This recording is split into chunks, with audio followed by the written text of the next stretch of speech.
to learn how to be funny. Can't you see Bachman in one of those big red rubber noses? That's what I'm saying. I could see a Bachman is. Wouldn't it be perfect? Don't forget, tomorrow's Live at 5 comes to you live and direct from the Blank Park Zoo's Night Eyes Festival. And the travel guide wraps up a 3-part cruise through the Pacific Northwest. Time now for NBC Nightly News. See you here tomorrow. The president's working memo on the Civil Rights Bill. It is dead wrong on several key points. This is NBC Nightly News with Tom Brokaw, reporting tonight from NBC News headquarters in New York. Good evening. It is the most sweeping civil rights bill in years, and it is sponsored by one of the most senior Republican senators, and yet President Bush has repeatedly rejected it, making a variety of claims many thought were more political than factual. Well, tonight NBC's Andrea Mitchell has come up with the source of those presidential objections. Andrea? Tom, the White House and the Senate are now trying to narrow their differences over civil rights. But Republican senators say George Bush has been misinformed by his own staff about key features of the civil rights bill he's been opposing. When the president tried to persuade Republican senators to support his civil rights bill yesterday, this 2-page White House memo was on the table. Obtained by NBC News, it compares the White House bill with Republican John Danforth's compromise measure. The only problem, most of its claims are dead wrong. It is a mischaracterization of the bill. It has serious flaws in it in stating what the bill does, and also it has examples that purport to say what the bill would do, and the examples are just wrong. For example, the memo says Danforth's bill would allow compensatory damages even if the discrimination is unintentional. False. It wouldn't. To support the president's claim that Danforth's bill is a quota bill, the White House lists a number of worst-case examples. It claims state police forces would have no defense for refusing to hire ex-convicts. Trucking companies would be forced to hire drivers with drunk driving convictions. The American Cancer Society would not be able to refuse jobs to cigarette smokers. But none of these situations would arise under Danforth's bill. It permits employers to set legitimate job-related qualifications. Republican senators blame White House lawyer Boyden Gray, who has been a hardliner on the civil rights bill, and Chief of Staff John Sununu. One Republican said whoever gave the president false information should be fired.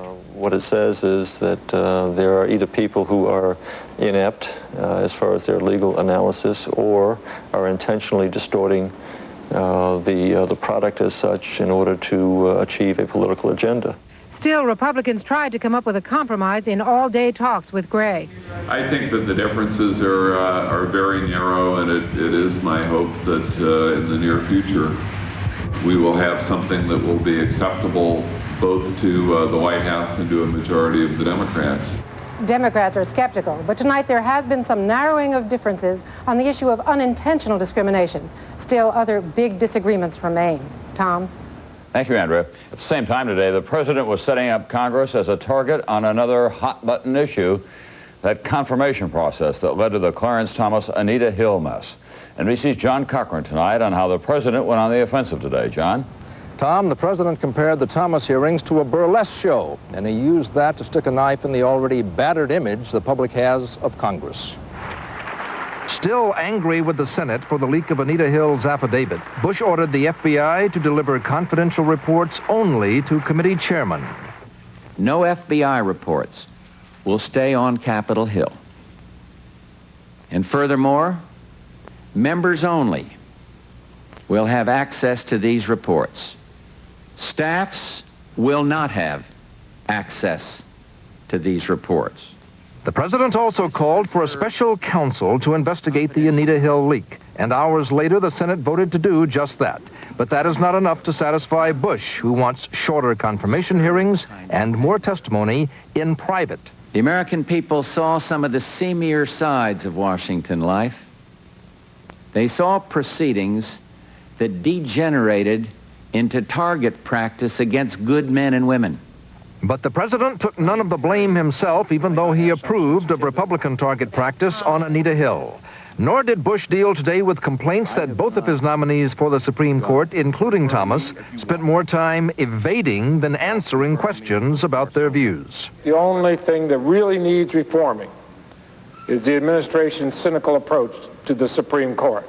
Some in Congress argue knockdown, drag-out fights could be avoided if Bush would consult with Congress before choosing nominees. No one should hold his breath until that happens.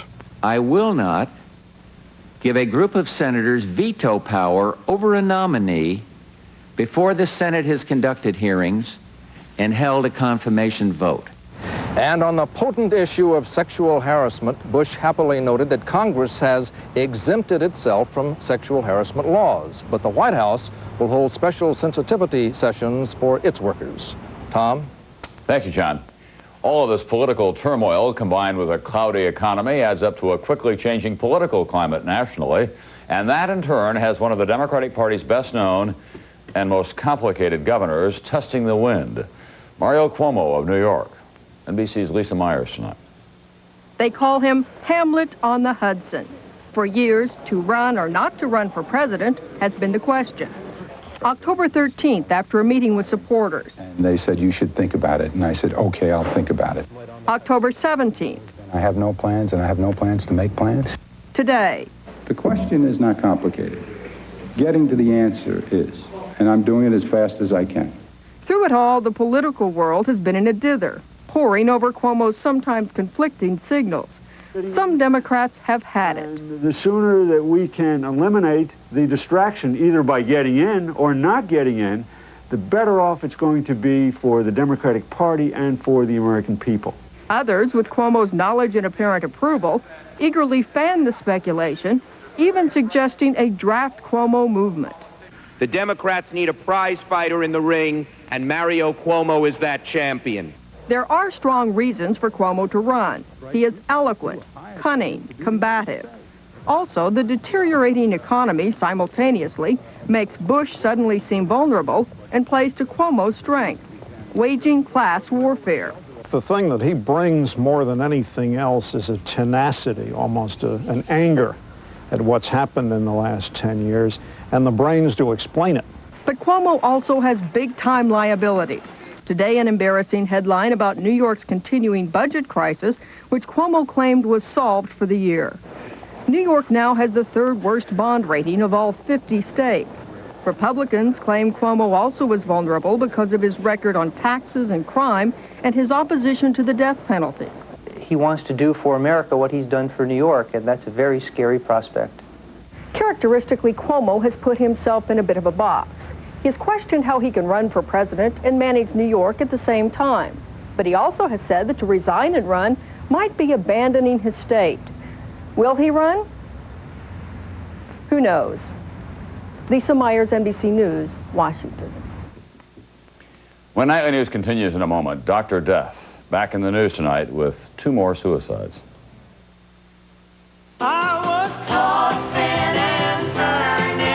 In medical tests, people fell asleep faster and slept better with Unisom than without. Now I'm sleeping and sleeping. Unisom for faster, better sleep. Finally, after nearly a century, we came up with a formula with more pain relievers than Ben Gay. And it's on its way to stores right now from Ben Gay. New ultra-strength Ben Gay, the strongest Ben Gay ever. These are remarkable cars, and I've left all this space to show you why. First, Dodge Spirit and Plymouth Acclaim are the lowest priced 6-passenger cars in the world, even with an airbag and all the goodies you see here. But okay, you want to spruce it up, so you start adding options. Air, automatic, 4-speaker stereo. When you're through, you'll find that Spirit and Acclaim, with all this, are still the lowest priced 6-passenger cars on the planet. Now, drive for the gold with up to $1,000 cash back on select cars. Police in Michigan tonight are trying to decide whether any charges should be brought against Jack Kevorkian, the doctor who invented that suicide machine. Last night, he helped 2 more women kill themselves. NBC Science correspondent Robert Bazell. Kevorkian said nothing to reporters after sheriff's deputies questioned him last night. Neither of the women he helped to die suffered from terminal illness. 58-year-old Marjorie Wantz had a non-fatal pelvic disease. The other dead woman was 43-year-old Sherry Miller, a victim of multiple sclerosis, a deterioration of nerves and muscles. Recently, she talked of wanting Kevorkian to end her life. He can help me kill myself, so I can not do myself. You know, right this minute, I need help with everything I do. Last year, Ms. Miller testified on Kevorkian's behalf at a court hearing where a judge dismissed murder charges against him for performing his first assisted suicide on Alzheimer's patient Janet Adkins. With Ms. Adkins, Kevorkian used the suicide machine, a contraption he built and displayed on several television shows. Last night, when sheriff's deputies found the Wantz and Miller bodies in the Bald Mountain Recreation Area north of Pontiac, Michigan, there was a different device. I look in the window, I see two bodies. It appears they're both hooked up to some sort of machine. On the subject of assisted suicide, Kevorkian's behavior stands in stark contrast to that of Dr. Timothy Quill, who gave a woman extra sleeping pills and discussed the subject in a medical journal. In Washington state, voters will decide next month whether to legalize physician-assisted suicide for people with terminal illnesses. Supporters of the initiative spoke out against Kevorkian's behavior. Those patients would not qualify for aid and dying. So at no point do I endorse what he's doing. Many experts believe that the question of ending the life of terminally ill patients is the most important ethical issue facing American medicine. And they believe Kevorkian is a macabre performer who is trying to attract attention as much to himself as to the issue.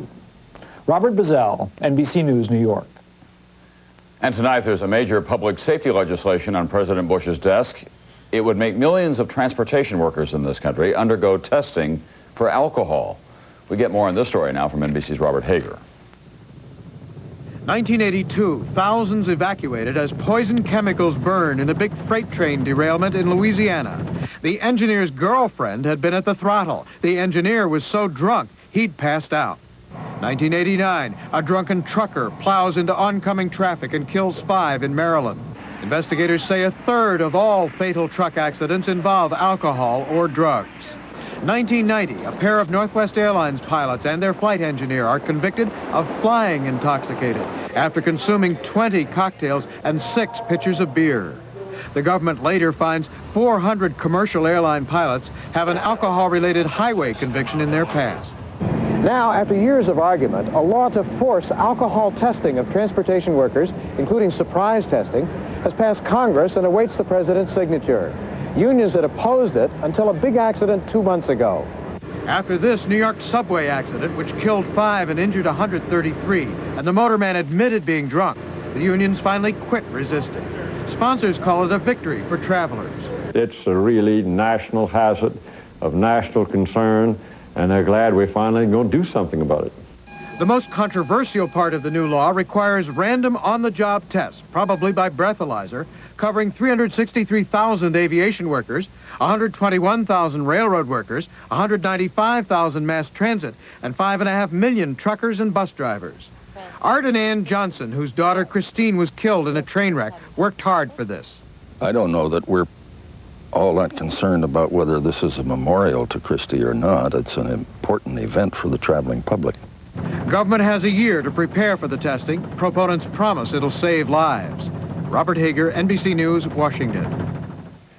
And this story out tonight, 30% of American women smoke during their childbearing years. This in a new U.S. health study, which also warned that smokers who become pregnant risk miscarriage, premature births, or sudden infant deaths. When I go on vacation, I love going out at night to shows, dancing the night away, enjoying great nightclub entertainment.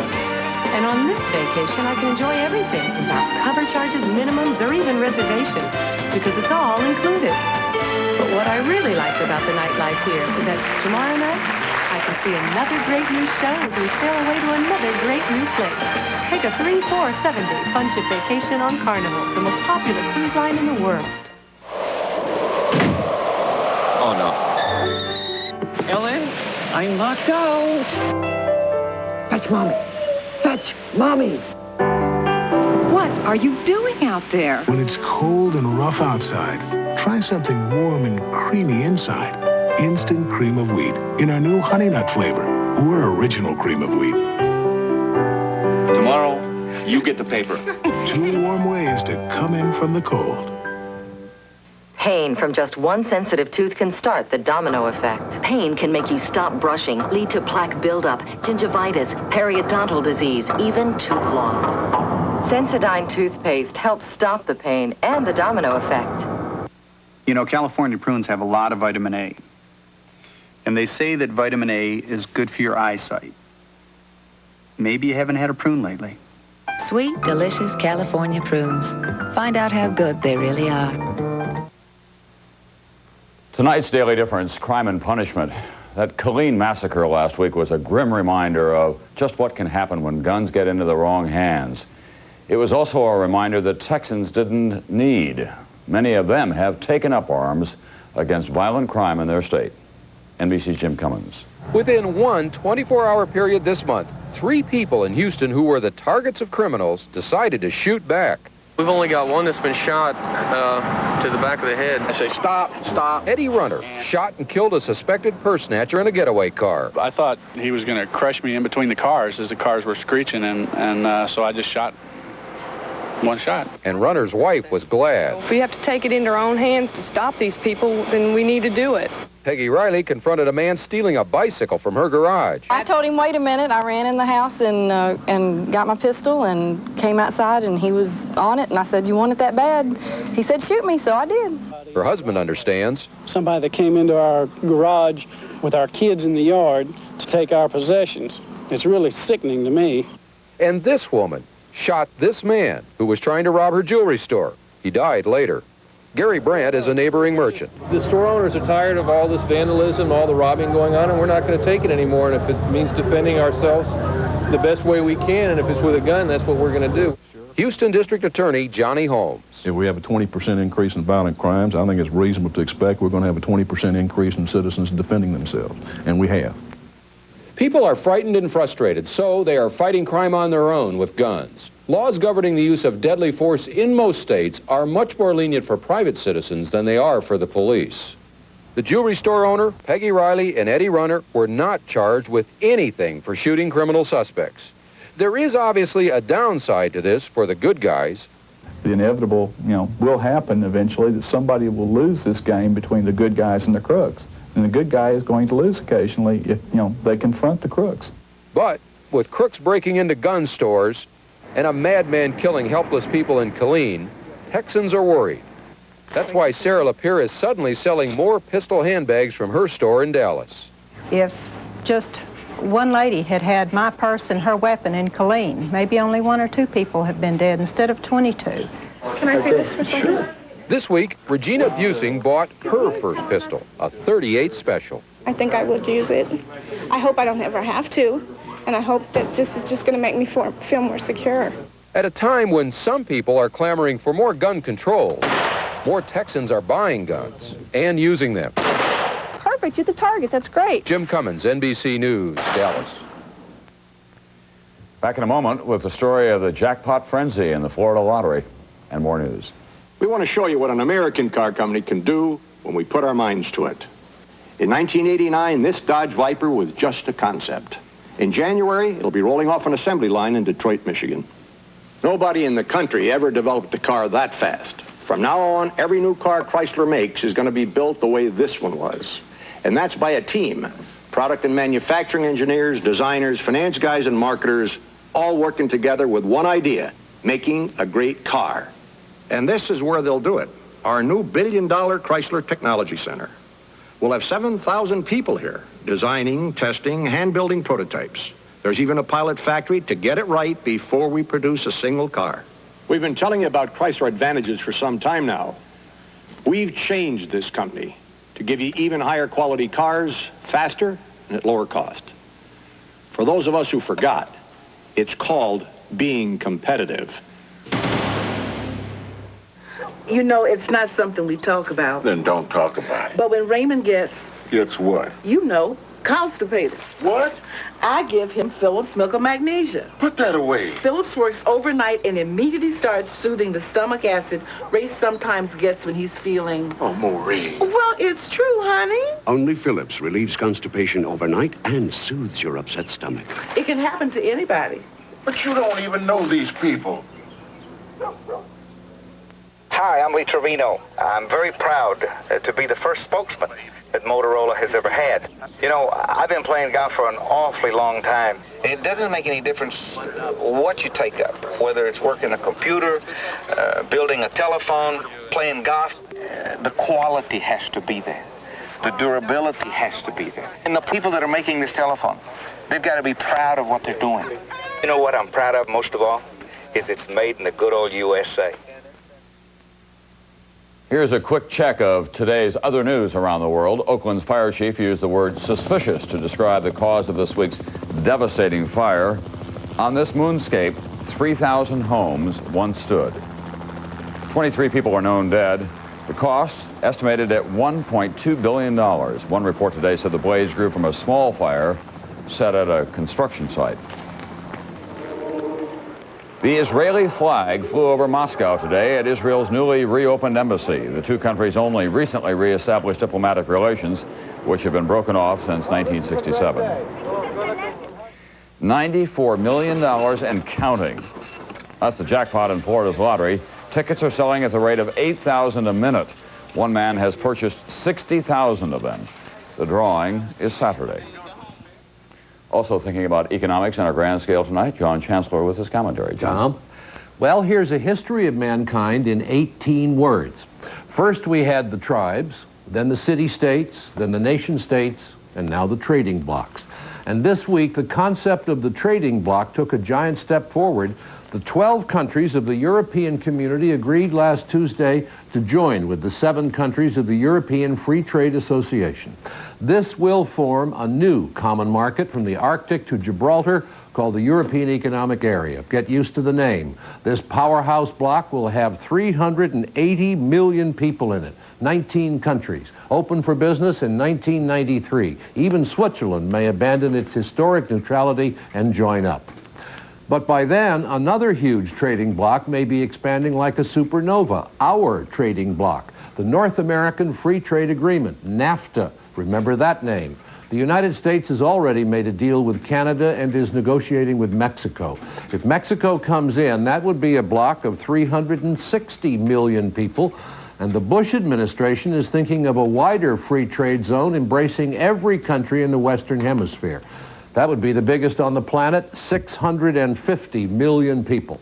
Much bigger than the yen bloc, Japan, and the newly industrialized countries of East Asia. Only 200 million people in that grouping.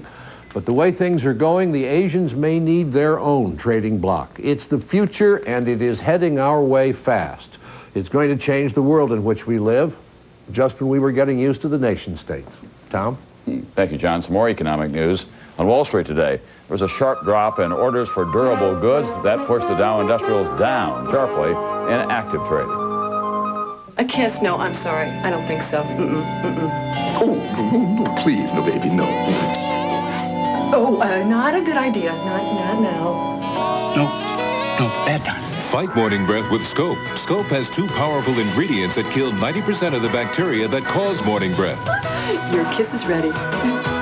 Pucker up. Right on the kisser. Come on. Kiss morning breath goodbye with Scope. Give me that kiss. I'm getting this Hoover Deluxe Elite 2 for you and Adam. Thanks, Look, Mom. it has a 6-amp motor and attachments. Oh, Adam will love using it. Adam, vacuuming? Oh, you live long enough, you see everything. Now that you have a son, we're giving you this RCA 8mm camcorder kit. Autofocus, power zoom. You can tape his first steps, his first birthday, his first car, his wedding. Whoa, we seem to be stuck in fast forward here. Instead, Kmart's changed, redone, remodeled. Remarkable. I saw my doctor because the pain was so bad. I was afraid I needed surgery for my hemorrhoids. I was itching. The burning was awful. But my doctor said my hemorrhoids weren't serious. I didn't need surgery. He told me it was time I started using Preparation H. Preparation H helps shrink swelling of inflamed hemorrhoidal tissues and often brings relief from pain, itching, and burning for hours. What a difference Preparation H makes. Doctor recommended Preparation H. I consider myself a perfectionist. That's why I wear no-nonsense pantyhose, because they look great and can last through an entire concert without a snag. Now that's perfection. No nonsense, the pantyhose that last. Campbell's heard your healthy requests. Low cholesterol. Less salt. But lots of taste. Here's our answer. New Campbell's Healthy Request ready-to-serve soups. All the great taste you want without some things you don't. New Campbell's Healthy Request. And healthy. The Afghan government today asked the Soviets for more fuel and food, while Pakistan and Saudi Arabia advised the rebel Mujahideen to seek a peaceful settlement. But still, the fighting goes on in that rugged country. And NBC's Arthur Kent has returned for this special report. The Soviet-backed Afghan army fires on Mujahideen guerrillas, who respond with U.S.-supplied weapons. At Gardez, south of Kabul, and across the country, the two sides are still fighting, despite an agreement between Presidents Bush and Gorbachev to cut off arms supplies to their Afghan clients by January 1st. In the crossfire, children suffer and die. Jabbar was wounded by a government rocket, along with his friend Shargah, for whom there is no hope. Doctors say he will join his 5-year-old sister Rosa in the mortuary. More than 1 million Afghans have died before her. What shall I do now, says her grandfather. I have lost my way. His wife says that only God can save Afghanistan now. But at places like Pagman, on the edge of Kabul, there is no divine intervention. Just a ghost town.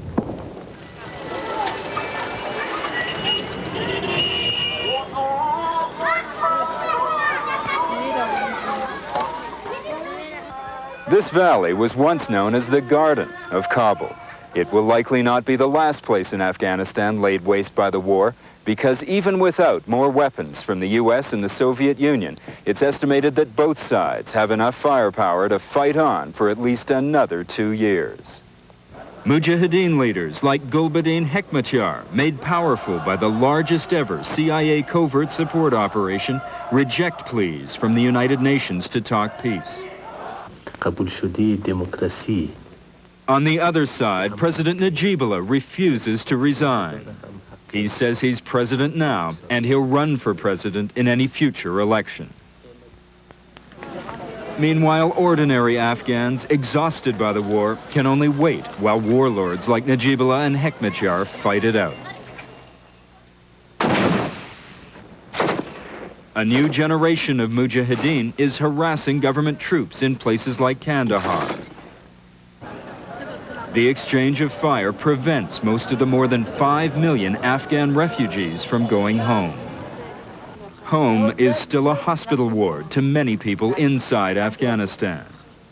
Places like this Red Cross MASH unit in Kabul, where battle lines are blurred by common suffering.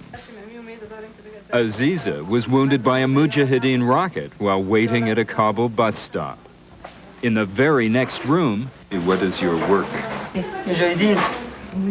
9 wounded Mujahideen guerrillas have slipped into the government-held city disguised as civilians and find sanctuary in the hospital's neutral wards. But Izzatullah says he'll return to the fight as soon as he can walk again. I must take my vengeance, he says. And vengeance, not hope, rules this crippled land.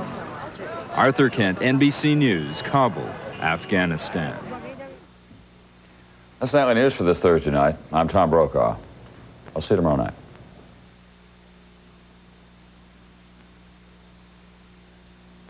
Coming up on your 24-hour news source. A deal is in the works to get Urban Dreams some much-needed funding from the city. I'm Tom Hauser. I'll have that story. More young gang members are getting into trouble. We'll tell you why police are frustrated with the juvenile justice system. A woman is dead following a bizarre traffic accident near Granger Lake today. And a fatal car pedestrian accident this morning in Des Moines. Those stories, much more, all just ahead. It's $18.95, Dave. For what? For that. For this? That'll be $11.40, Dave. Wow, things are sure expensive. That's why Wendy's Super Value Menu is great. Everything is 99 cents each. Our baked potato, junior bacon cheeseburger, and our biggie fries. There's even a new Caesar side salad and junior cheeseburger deluxe. With what things cost, it's nice to get a break once in a while. 28 even, Dave. I'm going to get a smaller car. Now get 9 delicious choices for 99 cents each at Wendy's. You'll find big savings for your home improvements at Menards. Replace your old kitchen sink with a new stainless steel sink by Banner. They're on sale now starting at just $19.99 after mail-in rebate coupon.